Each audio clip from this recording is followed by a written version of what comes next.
Well, good afternoon, good morning, good evening, wherever you are in the world. We are excited that you are here with us today on Co-working Live with Red Worldwide. And we have something special today. On Wednesdays, we will often focus our attention on creativity and innovation. This is kind of our schedule for the week.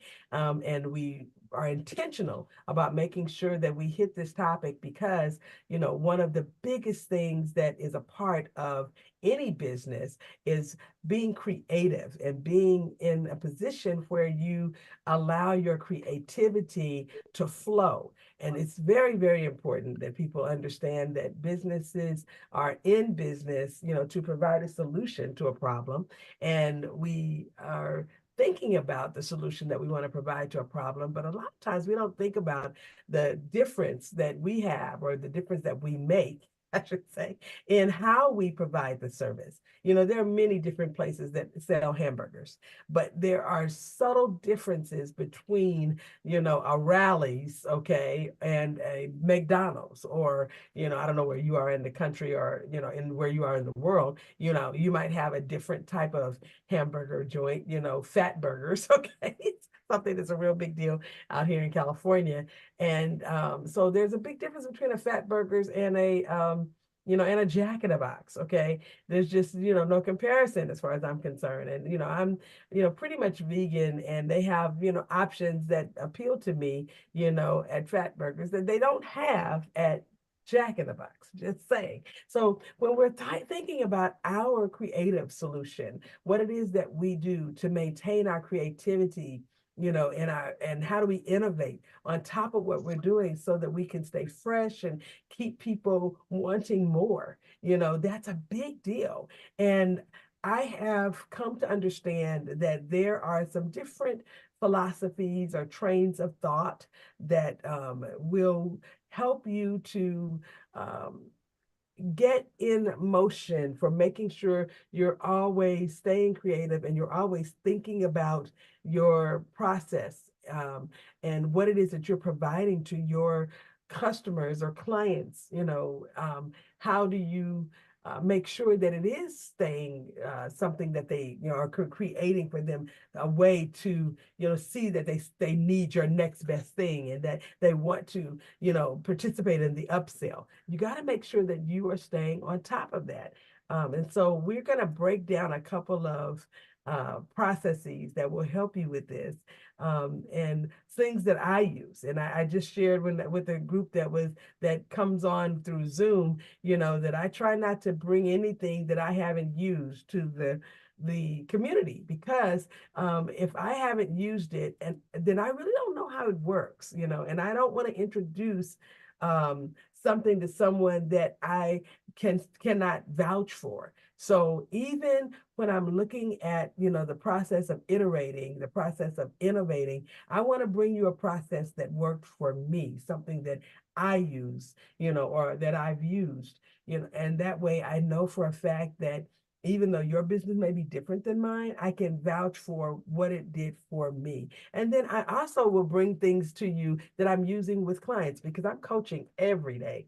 I'm working with some type of business, and just so that people understand, outside of Red Worldwide, my coaching practice is really designed for most of the people that work with me are between the $3 million to $10 million range. That's what their average revenue is, I should say gross, is every year. And so in that space, there are some very specific things that they need. I do work with newbies. I have a Smarter Start boot camp, and I have, a launch program. And so working with some of the newbies, we have, kind of, I would say, come up with a process that works for them. And so these processes I'm talking about, they do work with newbies, but they are done mostly for the $3 million to $10 million range, because of the fact that they're constantly iterating, And in the process of their iteration, they have to stay, ahead of their competitors so that they can continue to, grab their niche, and nobody from their niche is going over to someone else because they're, not continuing to be in a position where they can meet the need of the customer. So the first process I want to talk about this morning is design thinking. And I did a whole TED talk about this in the metaverse some months ago. And some of you guys who are metaverse people who are watching this, you might remember, that particular piece that we did. I think I made it available on YouTube somewhere. But it was a wonderful time that we had to really break down the concept of design thinking. And so it is really a human-centered approach to innovation. And when we talk about design thinking, I want you to think about these phases that are involved: the empathize, define, ideate, prototype, and test. Those are the five bases of the design thinking model. And so we want to look at, what does that really mean for a person who is in the that conscious mindset of being able to provide services or products to their clients, their consumers. And let's kind of look at this integration into your innovative thought process from this standpoint.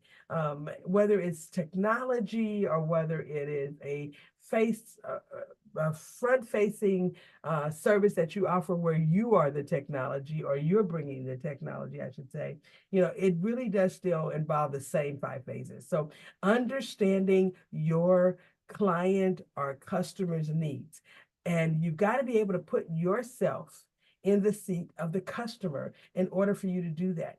How do you bring empathy into what you do without it? There's no way. You have to really be able to, say, okay, if I were the consumer, what is it that I would want, to have from the person who is bringing me this product or this service, and how can I make it easier for them to gain access to it? Down to packaging. Let me tell you, when I'm working with my inventors who are in our product professional program, it's a special coaching program that we have that works with people who are bringing a product to market.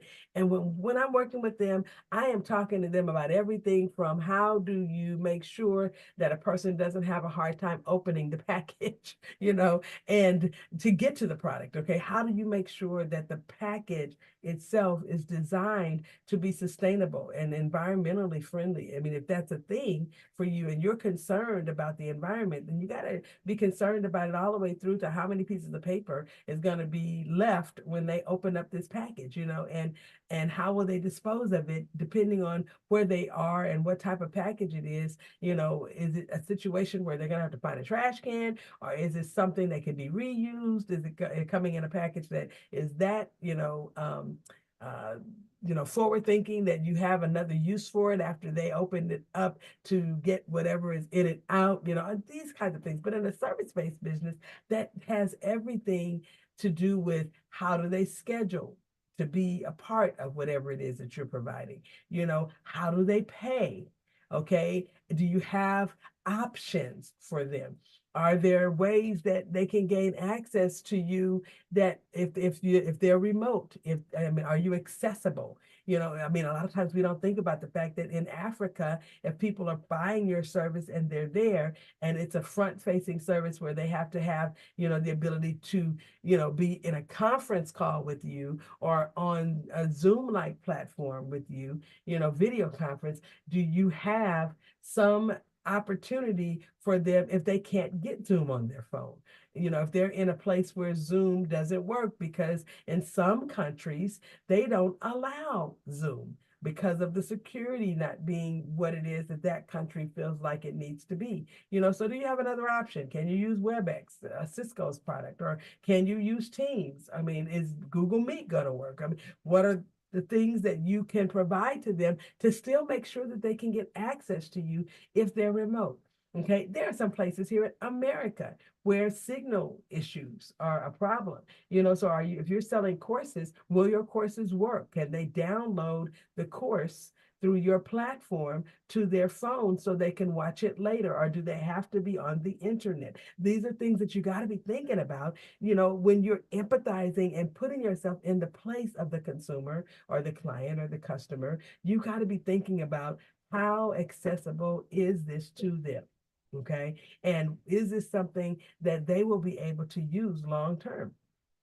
Now, the other thing you got to be doing is thinking about defining the problem, articulating the problem, really looking at what it is that you're planning to solve for them. And if you are going to define the product, the problem, okay, that the product is there to solve, you really have to do some research, because sometimes, when you think the problem is really not what the problem is. And that's a whole nother story. So, to me, I look at the problem that I solve in, when I'm bringing people tax advisory services, is that sometimes people don't want to ask their tax professional for advice because they don't believe that the tax professional understands the business that they're in or the industry that they're in. Yes, they think that they understand taxes, but I really want to know if I'm doing this right, based on the industry. And I've seen other people in the industry do this, but yet, I'm doing this. Does it matter? And so having the ability to have a tax advisor, okay, that acts as a business advisor, and business advisor first, tax advisor second, who can work with your tax professional to make sure that you are in the right structure, or that your company is taking advantage of whatever the new laws are, or whatever types of um, subsidies that might be out there, or tax credits, or whatever. It really does help. And so understanding the problem and being able to define it can put you in a position where the solution now evolves to cover everything that a person might be having problems with. And I see that some of our clients who are in insurance doing this very, very succinctly, because what they do is they're looking at, okay, what is the purpose of you getting insurance? And based on that purpose, then they back into providing a solution that's customized for the problem, right? So when you're thinking about things, I want you to be thinking about, did I really define the problem well? Did I, go all in on making sure that I got the research down, for this particular problem? Am I looking at the most current demographic, ecographic, psychographic, information about this particular thing that I'm doing? And if not, where do I go to find that information? Is this going to be in an industry report? Or is this something that I have to pay for the research? Because there's some things that the research is not as readily available. You might have research, but it might be 5 years old or 10 years old. That may not help you based on what's going on now. After the pandemic, everything changed for most industries. And so having 5-year-old information may not really give you all the information you need for that problem. So you got to really define the problem, from several different angles, and find out if, what you're doing is going to really give you the information you need. And if you're on a budget and you can't really afford to pay the $3,500 for an industry report that you're looking at sometimes when you're online looking through all of these different, options, there are ways to get information. And I would suggest that you would contact us, reach out to us, admin@redworldwide.org, or you could also, set an appointment. We have discovery sessions, and we can kind of go over, how to help you define the problem and where you can get, assistance, because some colleges offer, free research assistance. Who knew that this could be something that you could go to a school to get? Or for that matter, there's other kinds of entities like SCORE, the Better Business Bureau. There are ways that you can gain access to some of the information that you need. So, we will help you find some of those ways if you're really on a budget and you need to, jump in there on defining your product problem. Okay. So ideate. Okay. How do you ideate? ideate is another word for brainstorming. Okay. You have to really think about brainstorming the solution from the standpoint of not just looking at what you've already put on paper, but sometimes that might include you setting up a focus group, having the opportunity to hear, other people tell you, how your solution sounds to them, or what it looks like to them, or why they buy it, or why they wouldn't. Maybe the price point is too high, or maybe, for that particular type of person, they might need you to have add-ons, and they might be willing to pay for the add-ons to your solution because the solution needs to fit neatly in their world or their life. So brainstorming really becomes sometimes a scenario of you positioning yourself so that you can hear the pain points from the people who have the pain points, and let them look at the solution and say, you know what, this could very well work for me, or you know what, this works for me, but not in the way that I really need it right now. Let me give you an example of how this worked for a client of ours who had a wonderful product for kids, and it is just an amazing way for parents to make sure that if their children are working on something like Lego, or working with something like Legos, or they have small parts that they're working with, they can have it on this mat. And she created this mat that has a rubber mat piece around the sides of it so that it keeps all of the little pieces on the mat, right? And the way that this particular thing would work for a specific child who was about 5 to 7 or years old might be different for someone who is really crafting, that might be more like 10 or 12 or even 14, but it still was appropriate for all of those ages.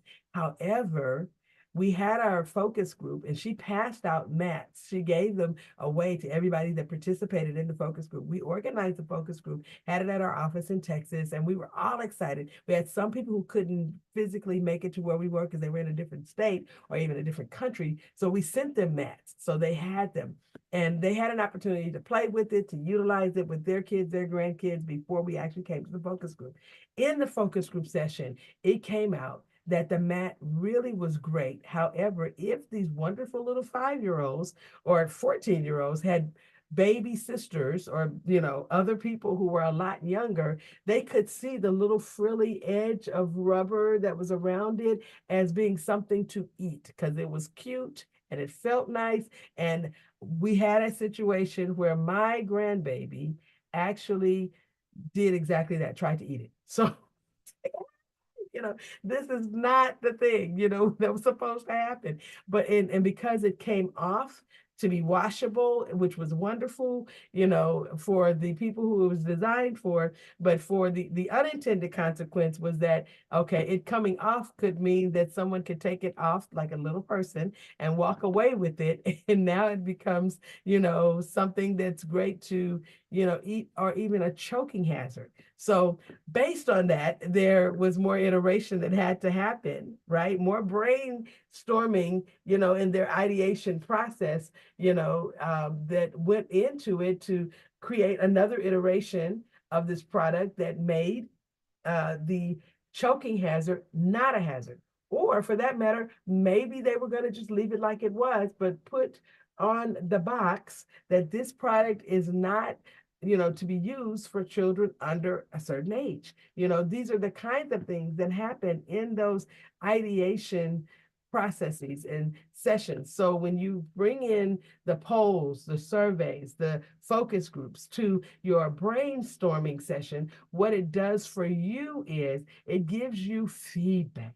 And feedback is so important to ideation because it now gives you the ability to adapt, your product for your customer base, or create a second product that's available to a younger age group, and a third product that might be available to an older age group. One of the things that came out is that we liked the product, and she was thinking about doing it in different colors. That might be available for people who were a lot younger, but for someone who was using this at an older age, they might desire to have it in black. And I love the fact that it had, all of the measurements on it where you could use it even as a ruler. You could measure out things. And that was great for me because as an adult, I'd love to use this thing, and I do use it. We have it here at our home now. But these types of things came to her only through feedback, because in her mind she had envisioned it one way, and maybe, had in her mind thought about maybe a phase 2 or phase 3.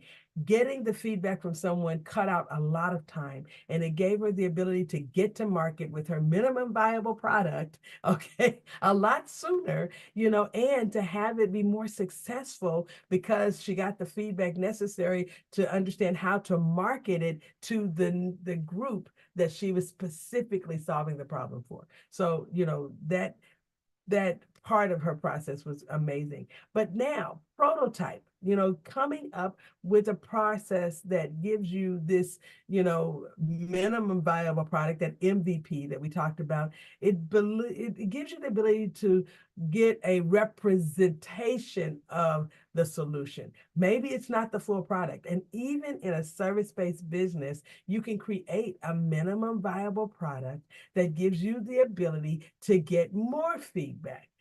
This process encourages, the ability of continuous feedback all the way through. So there are some companies that will release a product knowing that this is not the real product, not the final version. This is the version that's going to get us the feedback so that we can get what to that final version. So I think about, the iPhone 1, okay, the very first iPhone.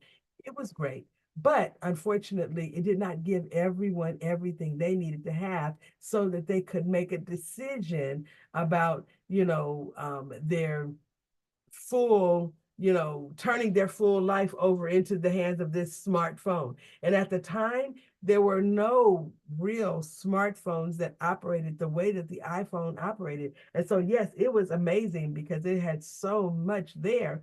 But to get down to what really mattered, iPhone 5 was the one for me, because by iPhone 5, I believe that the iPhone that had been, created at the beginning really had gone through enough iterations that it provided me with everything that I needed, where I could run a whole business off that phone. And I did. And so I want to tell you that I could ditch my computer for half the day. If I had to travel someplace and I couldn't take anything but my iPhone, I was still in business, and I could do everything with the exception of printing from my iPhone. And even with that, I could send the document someplace else to print if I needed to, because right after that, AirPrint came out and it was over with. Okay. The iPhone and AirPrint was it for me in the business I was doing at the time. So what am I saying? I'm saying that your try the solution with others process comes through the representation of your final.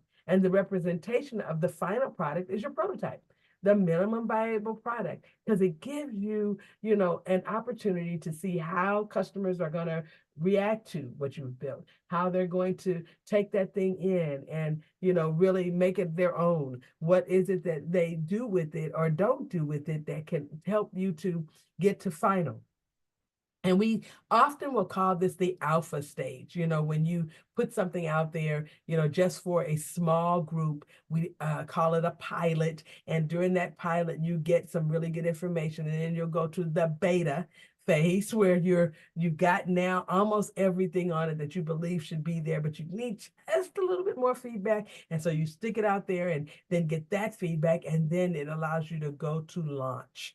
Right. And so, I mean, with a service-based business, what this could look like for you is you are having a group that you allow to come in and get a portion of your services, to test it out, to give you the feedback you need. So you will know, okay, this works really well in, small groups, or this works really well with this particular age group, or this works really well with this gender or that gender. This works really, really well with people who live in this town or that town, and so it gives you all of that feedback. So now you can say, I can serve unequivocally this group of people for this length of time using this particular service the way that it is, or I need to adjust for people who are in these particular situations. And I'll have a special product that I sell for them, that's different from the product that I sell for this other. So let me give you an example of what that looks like for me. Okay. In the coaching space, what I have done in the past to get my MVP out there is I've done scholarships. I've given away a year or 6 months or 3 months or 2 months or a month of coaching to a particular group of people, one-on-ones or masterminds or however I did it, to get the feedback that I needed to create the ultimate product that I now have called the Superior Results Coaching Process. And that product actually has been something that has been developed over 3 years. It's taken me 3 years to get to what I believe is the best coaching program that I am able to offer. And so with that information that I got from my feedback, I learned that there is a specific group of people that's my niche. And these people will always, have so much value from what it is that I provide based on how I provide coaching. It doesn't mean that I can't reach the other people or that I don't have a package for them or a process for them. It just means that I need to understand who my tribe is, and I need to understand that I can only provide that other service to a small group of people. They can only be 5% of the people that I serve because I don't have the bandwidth to be able to serve them all at the same level. So I have most of my people over in this group and a smaller amount in this group and a very small amount in the group that really is in that launch stage, because it requires way more time than I can offer. But I have other coaches, right, who I know can provide that service. And some of them work with us at Red and some of them don't. And so sometimes I will send someone to a coach where they can get that service that they need, because I know that they will serve them better than I am able to end this season. But to get my product, to the one that has been designed for me to offer where I am my best, I had to go through the prototype. I had to get to that prototype through serving all of the people that really reached out to me, so I could see who it is that I serve best. And once I found that group, I focused my attention there. I started moving all the services in alignment to make sure that I was able to provide it to that group.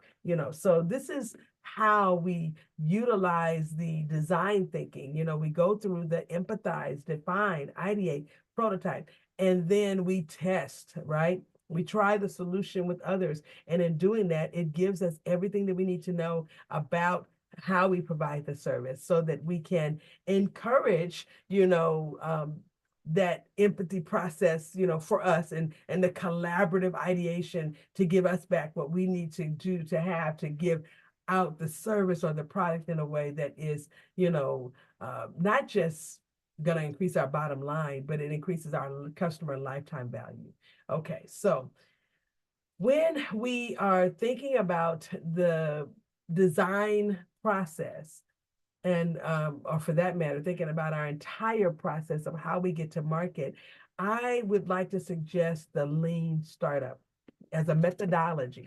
And the reason why I'd like to suggest this, because what happens is it gives you a core process that helps to make sure that you get to, market as quickly as possible with what it is that you have, and that you are able to pivot or persevere. You might have heard somebody say, if you're going to fail, fail fast. I've heard that, and I've used that, because I'm telling you that if something is not working and it's not working, either you iterate or you ditch it. Okay. That or that, right? So when we're looking at the lean startup process, and we won't have time to finish this up today, but I really want to put it on your mind, and because we're going to finish it next week, but I want you to be thinking about, how do I start lean? A lot of people will do a 25-page business plan, and they will do, and I'm not saying that, because we do business plans, we help our clients to do business plans, we business plan and we benchmark and we do all of these wonderful things in our coaching program. But the very first thing we do is the lean canvas, or a business canvas, a one-page business plan, because we find that as a methodology, developing businesses for developing business and products, we shorten product development cycles and rapidly discover, if this proposed business idea is viable, by jumping into that lean startup process and doing that, one page plan and understanding everything that you need to understand within the guise of that. So the core concept, here is having a feedback loop, detailing, to you, how you can really gain the understanding from others of whether or not they will use your service and continue to use your service. I don't know if you've ever thought about it, but there are many different products that come to market, or services that come to market for that matter, and they're not around long. Something else preempts them, or they're out of business because of technology, or, something, they were a one-hit wonder. Okay. And it's a shame that they didn't have enough information from the beginning to understand, how to really build, how to measure, and how to learn, from what it is that they're doing, through, feedback. Okay. So it's just this build, measure, learn loop that you get from the lean startup process that will help you to understand whether you pivot or persevere. This is not working, so let me just go to something different. Maybe that means that instead of you having something in-house, that you're doing it online. Okay. And so that's a pivot. Or maybe it's just too soon to tell. Maybe, not enough people have used it, and you need to, drill down and stay in there, hang in there, for a little bit longer. A few weeks ago, when we were sharing online, we talked about a gentleman who has a wonderful shop here in the Southern California area where I am today. And I mean, he has, three of them now, three of these restaurants, and they are just amazing. The food is wonderful. But one of them that he thought was going to be doing really well because of where it was positioned is not doing as well, even though the other two are doing great. Well, it wasn't that he didn't have a good idea, it was location. And when he put the other ones up, he thought he was doing well with this first one. He didn't understand that he was barely skimming the surface. When he put the other ones up, they did well in a manner that helped him to understand, well, gosh, what I thought was well really wasn't well. They're, really doing well. And it was because their location is different. He thought because of where he was positioned and that there were lots of students and teachers and other people, there were county employees over there, that they would, come to patronize his location because he had a good, affordable meal, and because it was provided a certain kind of way, and there wasn't anything fast casual like that in the neighborhood. And, he really thought that that was a good reason for him to plant that particular restaurant in that location. But he came to understand that it was too difficult for people to get in and out. There were other things that created, some challenges. Food trucks, okay, were his competitors, and they were showing up in the parking lot of these other places. And so that took away some of the share of the monopoly that he thought he was going to have. So I'm saying to you that in the process of this, build, measure, learn loop, you sometimes can find this out, and you might have a proof of concept, but the proof of concept is not foolproof for location. Right? It may not be, something that you thought about. Even there are some people who start off doing services online and they pivot and go to doing something in person because they find out they can make plenty more money, being in person than they can online. Whereas it could be the opposite. We don't have the overhead in a couple of the locations where we were, once paying $15,000 a month for offices, thinking that we were doing it. Hey, we're making this happen because we're able to pay $15,000 a month. And when we had to go completely online, we realized that we made far more money being online, and people could get to us. They liked it because they didn't have to leave their house, or they didn't have to leave their office. They could take their lunch break or whatever break and have their coaching sessions. And I'm like, man, if I'd have thought about that, how much money would we have been having in our savings or reserve at this point in time, if we hadn't been paying $15,000 a month for offices. So what am I saying to you? I'm saying that the thought process has to be there to have a wonderful methodology for starting and continuing to run your company. Because if you utilize lean startup all the way through, what happens is that you get this concept of continuous iteration, to always do business better. And you have this thought process also of pivoting, of persevering, during the feedback loop, using real life examples, you know, for you to look back and say, okay, my history shows me, that when we did this, this happened. So my final thoughts on this are this, when you adopt a mindset of continuous learning and adaptation in your business, you can leverage, both the design thinking method and the lean startup process, to continue to develop out your business, develop out your products so that you provide a service or a product that is effectively, bringing solution to the problem of your customer. And it then will effectively bring you the profit, the freedom, that you desire and deserve. And you hear me talk about that all the time. What do you desire and deserve from your business? And so we have to be thinking about it from that standpoint so that we can continue to do this, for the long haul. Well, this has been Patience Rose with Red Worldwide Co-working Live, and we look forward to seeing you tomorrow, where we talk about taking the tech that we can use and putting it into our businesses in such a way that it does create for us the options that we need to have to continue to do what we do and do it better every time. All right, see you next time.